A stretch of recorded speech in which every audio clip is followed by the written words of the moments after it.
All right, so well, hello and welcome once again to Kitabi Baatein. I'm Abhishek, also known as Books Wale Bhaiya. My guest today is also Shalini Saukar, and we'll be discussing her latest novel, Confessions of an IT Employee. A novel which I think would strike a chord with many office-going professionals, especially those who are working in IT and ITES sectors, like I am doing, and I think Shalini you also worked, and many others. But I think that this book has something which will, I would say, appeal to everyone, especially as I said, who's working for an organization, or even those who are not. I think because there's so many things Shalini talks about in this book, which any common man, can relate to, whether it's about following your passion or meeting expectations of the society, the office politics, and well, whatnot. So yeah, as I said, I did enjoy reading this book. And before that, I would like to have a brief introduction of Shalini for all of you. So Shalini Saukar is an Indian author, columnist at the Post India and She the People.tv and speaker at TED Circles, Kolkata 2020. Her books are The Murder of Jay Shekhar, When I Find You, The Code of Conduct, In Her Shoes, In Born Too Soon Anthology, and The Witch of Strawhorn. And this is the latest book, as you all know. So, a former software engineer, a globetrotter, and an avid reader, she has visited more than 11 countries. I must say at the very beginning, your next book should be about visiting those countries, and that should make for a fascinating read, actually. Awesome. So, Shani, let me start by as the focus of this session is on this book. So, let me start with a very simple question. You wrote thrillers and other such books. Why this book? Right. So, first of all, thank you so much for inviting me to Kitabi Batein, and I'm looking forward to, speaking with you today. And thank you so much for that warm welcome and also for summarizing Confessions of an IT Employee so well. Good. Um, yeah. So, coming to your question, yeah, I did write two thrillers before writing Yes. Confessions of an IT Employee. So they're called The Murder of Jay Shekhar and When I Find Yeah. You. And prior to that, I had written a sci-fi short story as well as a fantasy short story. Yes. So you can see that I don't follow a set genre, or I don't like to limit myself to any of the genres, and I would not like to go by that. And rather, I get excited by the ideas that come to me. Um, so though it was I wouldn't say it was easy to switch from writing thrillers to writing a Yeah. rom-com, because writing thrillers kind of comes more easily to me. It comes more naturally. Simply because, I know where these plot points are. I know where the plot twist is going to happen. And I don't have to put in any sort of extra energy to figure out if the pace of the book is right or not, if it's going to be Right. interesting or not. Because more often than not, when I write thrillers, I write it in a way such that the story surprises me. Yeah. So I know that there are going to be certain surprise elements that are going to come in. But when it comes to writing rom-coms, I think that was a little bit of a challenge that I faced while writing this, because um, there are a lot of, although there are cliches in all categories and all genres, more so when it comes to rom-coms, Yeah. right? Especially romance novels and comedy as well. So, I wanted to ensure that I'm telling the story effectively. It's also interesting, and the pace doesn't drop at any point of time. Yeah. And without any sort of thrill or surprise element, I'm still able to hold people's attention. So that was Yeah. the challenge that I faced while writing it. And the reason I wrote this is because, again, I write based on the ideas that come to me, and then figure out what genre they belong to. They're Right. gonna get categorized once I start writing the novel or the short story. But before doing that, during the stage of ideation, I don't like to go by genres or limit it to one genre. Hmm. And that was one of the reasons. And the other reason was that the story kept coming back to me. Yeah. You have all these characters and these places and incidents. And there's this inherent feeling that you're supposed to write it. Yeah. Whether the story goes anywhere or not is secondary. Whether it's going to make an interesting read or not is secondary. But you just want to get it out of you and out on the page. Yeah. and in a manner that's exciting and fun for you. So that was the intention and idea behind writing this novel. And Right. in a way, I feel that it gave me a little bit of closure because writing the story, it comes from I worked in the IT industry for a couple of Yeah. years, so it kind of comes from my experience. Right. And so writing the story sort of helped me put things into perspective and have a sort of closure to that part of my life. So, So that was the so reason that behind it. That's an interesting point, a closure, and the fact that this is about the software industry and you belong to the software industry. So, in how many ways is, or in what ways is this book a reflection of, say, your own life or your own experiences in the IT industry? Like given going by the what you have through the protagonist, what you have showcased, you need not take any names of your ex-boss or someone, but in how many ways has this been a reflection of your own journey into the IT industry? That's a very interesting question, and you're kind of putting me in the spot. But Yeah, but as I said, yes, you need not take any names, and you can, right, in that sense, you can definitely highlight about what was there in your career in IT which made you write this right, book, or you think that when I right, write, of hmm, course, it will have some glimpses, references to what typically an IT person faces. right, right.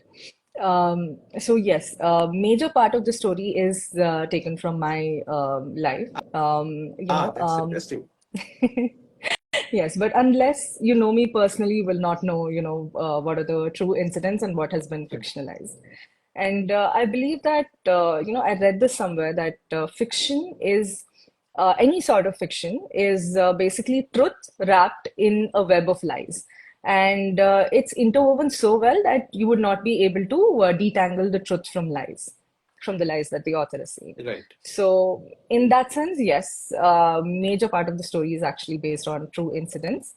And I wrote the story because I wanted everyone in India to be able to relate to the right. story.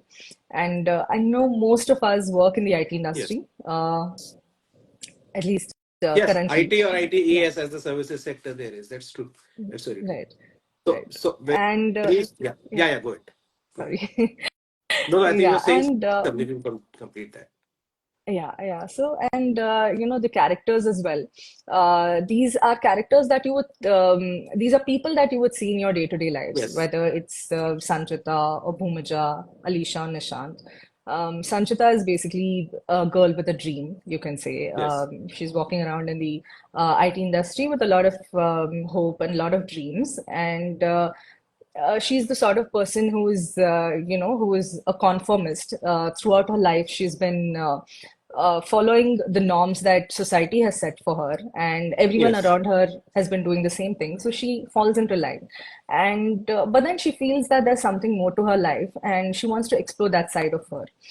Um, because of which she kind of undergoes a little bit of depression as well. Yeah, Because she's not listening to her heart and she's actually doing what everyone else expects out of her. right. And at the beginning of the story, she's constantly trying to impress her parents, her boss, Yes, and her boyfriend, right. and she's failing miserably at all of these things. So these are something that most of us actually go through in life, though Yes, we might not explicitly say it or share it with anyone. We know that we're going through it. right. Um, so that is one of the reasons. And Bhumaja is a character who's come in from she's moved from a village to a True. metropolitan city. Yes, She is living alone for the first time, and so she's found this newfound freedom where there's yes. no restriction of coming back On home at the time and on time, or she's not expected to behave in a certain manner or be with certain set of friends. So you can she's a wear the very dresses you want to, and there's no one to, say anything. right. Unlike in a rural setting wherein you are likely to, get a scolding from your parents or someone. True. Right, right. So she's trying to, and she's a very flexible girl who is trying to just make friends in the city, and Yeah. she's seeking love because she's at that age where she's completed her college and she's moved to another city. So she's um, expecting to be loved and accepted by the society, by the newfound society that that she's come into. But does that happen to her, or does it leave her with an identity crisis? Is something that you can find out in the book. Right. And Nishant is a guy who is overshadowed by his super successful siblings. Right. He feels that he has no talent, and he has no talent. He's Mm. neither academically gifted nor does he have any creative gifts. And he sees that everyone around him is super successful. They have their lives figured out. And so he spends most of his time getting wasted in bars. Yes. But what happens to him? Does he eventually figure out his passion? Does he decide to move to the United States and do what everyone else is doing? Um, and Alicia is a character who's drop dead gorgeous. She's witty, and she's the sort of person that you would, if you look at her, you would think that she's got it all figured out. Yes. And she's someone who visualizes her life in terms of the next 2 years, 5 years, and 10 years down the lane. She plans to move to the United States with her long-term boyfriend, like most of the people who've completed their engineering in India want to do. But fate has other plans for her. So, Yes. what happens when fate pulls the rug from beneath her Right. feet is something that you'll be able to find out. Right. So as you talked about, things which affect the, people. So you can say it's in a way reflection of your life, your experiences in the corporate world, and in a Mhm. way it's a reflection of, experience of many people. So coming to the point of, people following their dreams, or no, this is the topic often talked about it. You should not stick Right. to what society teaches you. You should follow your own path and all. But having said that, ultimately there's a reality which is there. As I was talking to another author, she talked about the same point, and which she also mentioned in the book, that her father says, okay, I want to be a writer, but remember, books don't pay bills. So, so Right. there's one reality which is that you should follow your passion, and one is that, yeah, you have to pay the bills. You can be independent and everything, but yes, there is a aspect to it. Even for living life on your own terms, you need, decent money to make sure that you do this smooth. So, how do you see this dichotomy of, listening to your heart and, facing the practical problems everyone faces? Right. That's so true. That we have to pay bills, and there is this dream world and the practical world that we're living Yes, in, and merging both is, they say ideal situation is when your dream job is your day job, but it's yes, not yes, feasible for yes, most of us. right, And so it's very important to look at your life in terms of take a moment to reflect on your life, take a moment to reflect on your goals and dreams, and figure out, if you're able to leave your job and you have a sort of backup, somebody's backing you, somebody's supporting you in this financially. If you've got it figured out, if you have managed that part of life, sure, you can, put in all your efforts to follow your creative passion, right, if that is the case, if that's what you want to do. But if not, like most of us aren't, and most of us, don't have that backup support where, yeah, our parents would also be like, yeah, you can go ahead and yeah, do whatever you like, and it right. doesn't matter. No. So, what happens is that you have to kind of split your time. Yes, That's the only way you would be able true. to handle both. And hold on to that dream, hold on to that passion while you work as well, while you do your day job and do everything else that is required out of you. Ensure that you have a good, you've have a good career, you have, you're doing the right things in order to make it feasible for you to live your dream at least Yes, someday. While at the same time, you can take little steps to, yes, work towards your hmm, dream. You need not, if you want to be a singer, you need not do playback singing right away, right? So you can just go to a music class, hmm, learn every day, put in that effort, put in the hours, put in, practice your craft every day and keep honing it, yes. and wait for the right opportunities and move ahead based on that. No, that's absolutely true. I remember one of the very noted persons. I think it's Scott Galloway. In his book, he wrote a very interesting thing that, don't follow your passion, follow your talent. You have to follow what you are really good at, and try to become the best in that. He mentioned one very interesting thing that no kid dreams to be a tax accountant, but the best tax accountants in the world, they fly business class. They can achieve practically everything because that is something which makes them, earn a lot of money.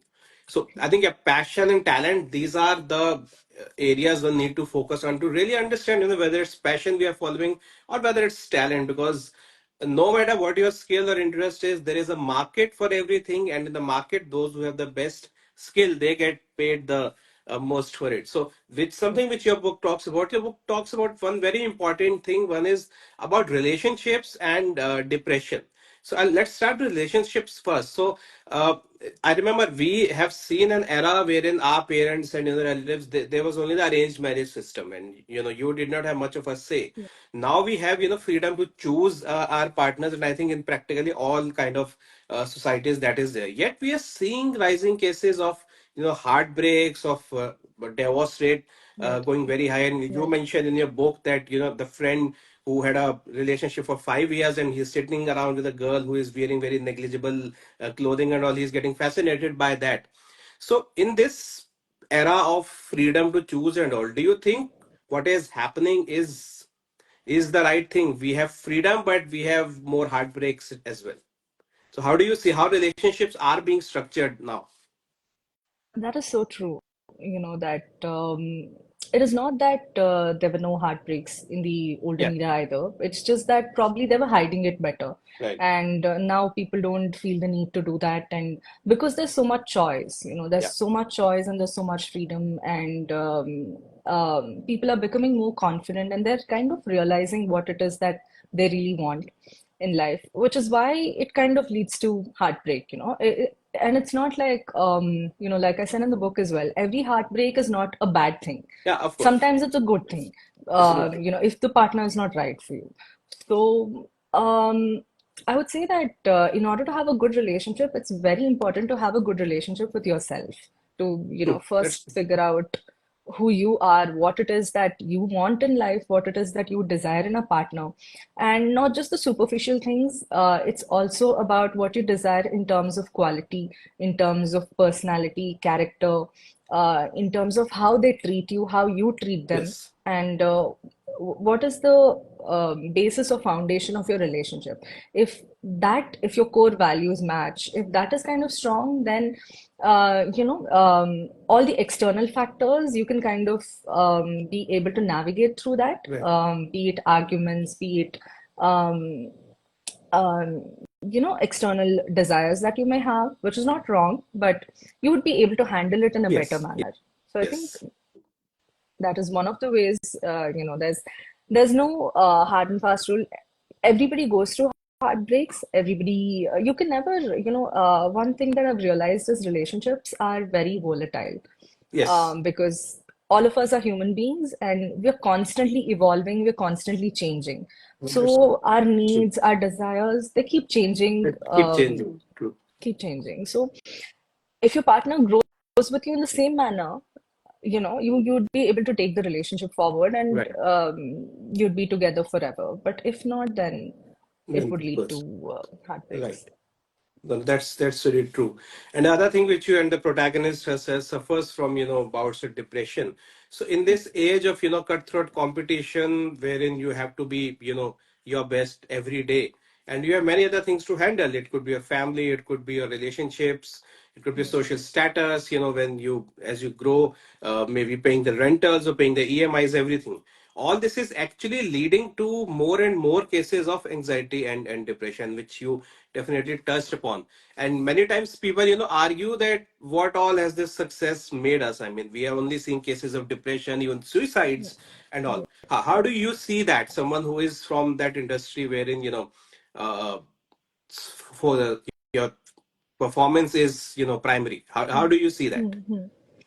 Right. So, because you mentioned the literature industry and because you mentioned, how, so what we often think is that, once I become successful, my life is going to be super Yes. amazing and I'm going to Yes. relax and everything is going to fall into place. But as I've realized, I'm still in the beginning stages of my career in the writing industry.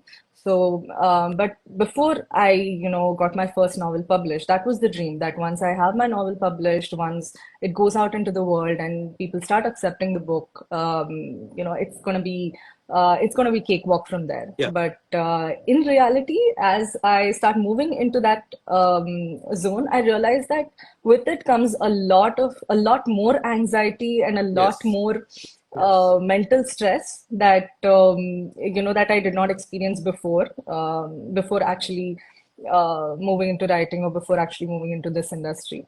So that notion that the moment that one day when you achieve everything, you're gonna be um, super peaceful, you're gonna have complete mental peace is wrong, Right. because that honestly leads to more mental stress and Yes. anxiety, and it can cause depression, loneliness, Absolutely. um, because as you move towards when you start focusing on one thing, like you're trying to just build your career, you might end up falling short on relationships or falling Yes. short in meeting your friends over the weekend. You don't hang out with them as much as you used to before you set out to achieve something in life.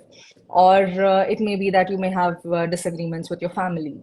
So all these kind of it kind of escalates as and when you start achieving something in life, because ultimately you've achieved something, but then you're still not happy in other areas of your Yes. life. So one way to look at it is, I've experienced depression multiple times in my life for various reasons. And I generally believe that there's no reason for depression. It's a sort of phase, a sort Yes. of mood that sets in and it doesn't go away for a long time. Right. So there are very simple ways to get out of it, to break that pattern of thinking, or to, and this is something that I don't know if it's medically right or not, but this is something that I've tried and tested because I felt bad about certain things Right. and Right. how to overcome it. So one thing that has helped me is writing every single day, journaling, that is, Right. writing down all my thoughts first thing in the morning, so that I kind of come to terms with what's happening in my life, and where do I lack, what are the things that I need to focus on, what is not bringing me happiness, what is bringing me happiness, what is it that I want to change. So True. that is something that you will figure out if you're honest with yourself. And you need not, there are different ways that people figure this out. Some Yeah. meditate and figure out, some go for long walks and figure this out. They're just trying to self-reflect and, True. True. trying to contemplate this. Some go on holidays and figure out they need some days off their normal routine to like come back to normal, come back to, happier days after they reflect on what has gone wrong. And some do it through writing, some do it through Yeah. painting, singing, whatever the medium may I think be. which keeps you busy and makes you, divert Yeah, from what is bothering you. That's true. That's true. right, right. And another way of doing that is physical exercise. You have a really good day at the gym. You're not going to, physically it's difficult to be sad on such days. You're eventually going to be happy, at Right. least for some period of time. So if you want, quick gratification, quick dose of happiness, exercise. That No, is one of the easiest ways to that's do very it. true. And again, talking of depression, and that usually comes from say not meeting expectations and not being uh, able to make your mark. That also Right. bothers especially new joiners because you come with a lot of expectations, a lot of idealism, and when you see things not happening that way in the corporate world, I think that's and often ignored, but I think that is one of the points where you can say such things start. Either they start at the beginning, or when say you have been doing something for a couple of years and you expect great rewards. And when organizations, they give their own stupid reasons, your budget nahi hai, and we have to fit the bell curve and all that, and you True. see your hard work not being rewarded. I think it was somewhere in page 31. Let me open that. You wrote something which actually, I was really impressed by that. It was, yeah, the first month was the hardest. Day by day, Bhumija and I began to realize how inconsequential we were to the company, how little we mattered to our project, and how unnoticeable we were to our team. Then we got used to the idea. I think this this was something I don't know. I mean, this was something which reflected, which you spoke for everyone in the corporate world. That's what I would say. You remain kind of unnoticed, and in this, yes, there is something which can actually, can be the beginning of a depression or a disappointment, because you think that you are valued in the company, but it really doesn't happen that way, that you are really valued in the company. Because there are different kind of people who get valued in the company for not so say, for not reasons such as that they are hardworking or they are adding value to the projects and all, due to the office politics and all. I think you, when you wrote this, you spoke for practically everyone in the corporate world, because I would say somewhere, everyone would have, have had this experience that we matter very little to the organization, to the people around us. It's we who think that, we matter, but the truth is that we really don't. So I think that was something True, very true. interesting. And I have one question, and you can refuse Yeah, to answer that. But as you said, it's a yeah, reflection of, your life. So who was right. the Kanva in your life? If I'm pronouncing it right, it's Kavana, Kanva or Kana. So who Kavana, was the yeah. in your life, and if by any chance is he or she watching this interview? I don't think she's watching the interview, but I can tell you it was my ex-boss. I Ah, don't work in that organization anymore, so I'm happy to yeah, say that. Yeah. And that's I lost touch with her years ago. mhm. It's almost been 7 or 8 years since I've. I'm quite glad That's that good. I have. So, That yeah. that oops. Because everyone has such, bosses in their life, in their career. So as I said, there are many things in the book people can definitely, relate to. That's very important. So coming to the book, how much time did you take to write this, like preparing the first draft? How much time did it take, and then from that first draft to it getting published, how much time Uh, did it take? It took me about a year to write the first draft. I Okay. got stuck somewhere in chapter 8 for about a couple of months, and I have no Hmm. idea why. So it took me about a year to, tie everything up and finish Right. writing the novel. And it took me about 6 months to find a Ah, publisher, a traditional okay. publisher for it. And also get it edited. So the whole editing process took another 3 to 4 months, Right. and a couple of more months to get the cover design and the cover reviews in place, because the reviews take a lot of time to come in, the cover Right. reviews. Right.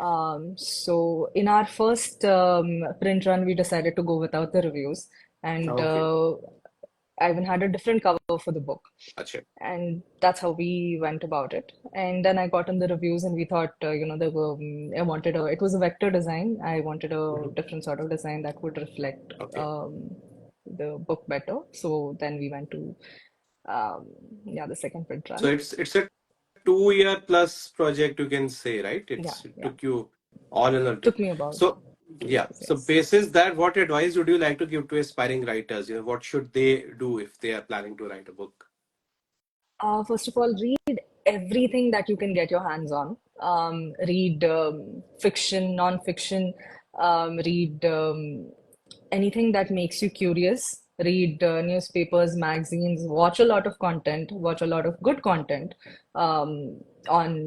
Watch good movies, good OTT platforms, TV series, web series on the OTT platforms, and before you begin writing, they say at least read at least 100 books. Right. But I know for somebody who wants to, for whom it's not been a childhood dream, and they've suddenly come across, they have this desire to write something, Yeah. and they don't have the time to read 100 books. Read at least 25 to 30 books before you, venture out into writing your own novel, Yes. so that your words begin to flow. Um, and also practice your craft on a daily basis. Write, it need not be a novel, it need not be the end result or the end product. So the book that you see, the stories that I've written, the short stories, they're just 10% of what I've actually written, of all the documents that are there on Yeah. my laptop. So Right. 90% of what you write kind of gets discarded, Yes. because you're just trying to practice your craft and you're trying to hone your skill. So write on a daily basis. Don't get disheartened that, you wrote 20,000 words into a novel and then the story is not working. More often than not, we write a lot of stories, a lot of novels, and sometimes we're 25,000 words into a novel, and then we Right. feel that the story is not working out, that, the characters feel a bit cliched, the Right. story is going nowhere, and you're not excited about writing it anymore. So discard it. Don't go ahead and do it just because you've put in work and effort on it. But that effort is going to help you write your next novel. No, That is that's going to true. help you um, write your next novel in a better manner. And it's Right. not going to take as much time as it took you to write the previous one. So work on your craft every single day if you can, manage the time for it. And first of all, set aside at least an hour or two to, practice your craft every day, write every day. Set at least 1 hour aside to write every day. And, you know, um, when it comes to time management as well, you can write if you're traveling by a public transport or you have someone driving you, then you can always, write while you're traveling Right. to your workplace or while you're coming back, or you can read, you can listen to audiobooks, Yeah. when you're traveling. So these are some things that you can do to just, stay active, stay current, Yes. and also sort of chase your curiosity. Like figure out what interests you and start researching on that subject, read everything possible on that subject, watch the content that has already been created on that subject, Right. and figure out what it is that you like, and then go ahead with it. Just dive Right. into it. And they say that, blank page is the scariest. It's, Yes. just before you write your first word or first sentence or first Right. paragraph of your novel, that is the scariest part. Once you do that, it's going to flow. So just go for it. Absolutely. I think that's some definite great advice for all the aspiring writers. I have one last question and we'll then open it to the audience. So all those who are watching, if you have any questions for Shalini, please write in the comment box and I will take it up with her in this session itself. So Shalini, I think it may be a little too early to ask, but do you have any plans for the next book and what is it likely to be? Are we going to have another Yes. thriller or maybe something like this storm form? What it is likely to, if you can share with us. Yes, so I do have an idea for a thriller, a rom-com, Okay. and a fantasy novel. Oh, great. Um, so I'm taking up my thriller first. So I've started writing it. I've outlined the thriller. It's basically a romantic thriller Okay. that's set in India and different parts of India. So it's kind of, I'm hoping it'll be a part of it. I've written the summary of it in the latest edition of Confessions of an IT Employee as well. Oh, great. Yeah. Great.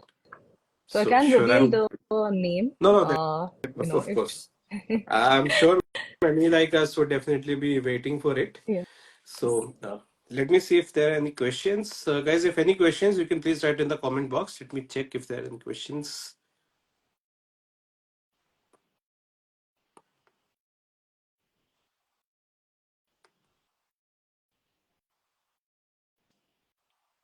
Okay, there's no question, but there's one comment from Pani Pen. That's true. One has to write daily. I think that goes without saying. To be an accomplished writer, you of course have to write daily. Okay, there are no questions, but okay. So Shani, thank you very much. It was a pleasure talking to you, and wish you all the best for your future books. Thank you so much, Abhishek. It was a great pleasure talking to you. Thank you so much for your questions. Had a Thank you, lot of fun today. thank you, and thank you everyone who has joined. It was great having all of you there. Thank you so much. Thanks.